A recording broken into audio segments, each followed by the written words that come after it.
تشمر وتشمر فلان. سواء انا مشربه عرق، مشربه حبوب، طفل وضاحك بعقله وانا خادم له وشغله حمل ريش.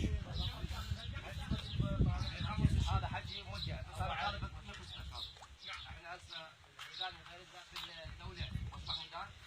هذا له معادله احنا الاعتراف هذا بالدوله موجود ما جاي طالب لا قال له دفع عني كذا ما اعتراف هذا قال الشيخ الشيخ سالته احنا نجي خلاص لا انا خذتك هذا احنا من نحكي من حظ البقر. لا ان شاء الله كلكم بقر حتى حظ البقر ان شاء الله ان شاء الله حاضر ان شاء الله لا جاب احد انا هذا ديوان وما اقدر اقول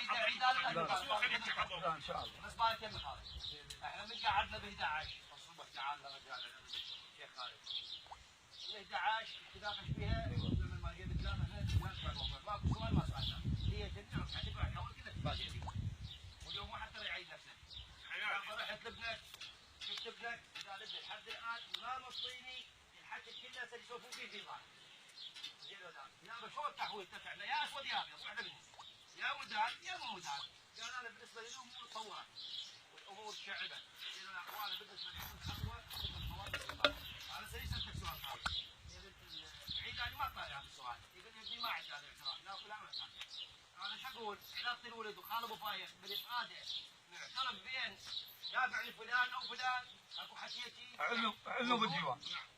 علو حتى هو يعرف جبينه مضبوط هذا الحكي مضبوط مو هو يعرف خليه يعلم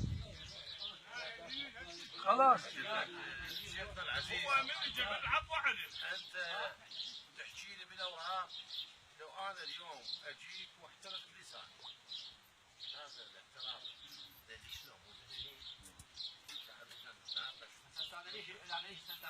احنا انتم مجاوين ومنفيين وانتم لسان حال الرجل جاي اليوم وانتم محامين ومن حقكم ولسه احنا هم زحمه بالديوان هسه قلت لك حظك بوقتك بالنجير ما قلت حسن دافع هذا خالص وقت البلط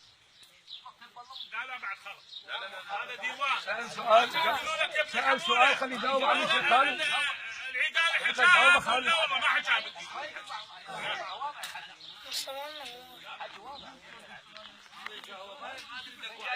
لا سوي انت هسه تلعب جبالك الموبايل هو ابنه يهذب بالسجن خالد انا عارف يا نعترف عليه يهذب بالسجن ووداه شيخنا العزيز اللهم صل على محمد وال محمد هذا مقصود الشيخ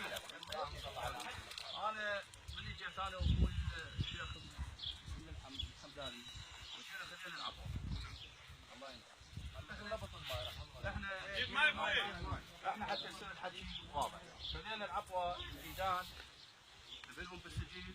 والشيخ خالد دزلنا على عفو ناخذ عفو خلينا العفو بس خلينا العفو انه ما عندنا تشعبات على انه فلان ضابه ما عندنا هاي عندنا الموضوع نزلنا بالسجن والشيخ وياي وصح شيخنا لا الولد بالسجن وهذا ذنبه اجينا في مفايق وخذيت العطواء انا وياي ما عندنا ذنبه على الاعتداء مال البنيه اي بس مال واحد لا بالثاني احنا هذا الموضوع ما عندكم اولياء رحمه الله عليه اكو جرم مشهود جيتوا تاخذون عليه عفو هذا حق شغلكم نعم بس احنا هنا بالفصل هو ليش يسمونه فصل؟ هو حد فاصل للقضيه حتى انا اقعد ببيتي مرتاح هو يقعد ببيته مرتاح مو؟ ولا لا ما تخلينها سعيويره انا هم باكر ويحول الثاني ويقول العيدان يدفعني ارد عليه بس لو هسه يغسلني كلش يحط لي الجرح مالي ديتول ويطيبني بعد لو يجي لي يشهد واحد يجيب مصوره بالكاميرا اقول له لا ابويا العيدان صار اخوي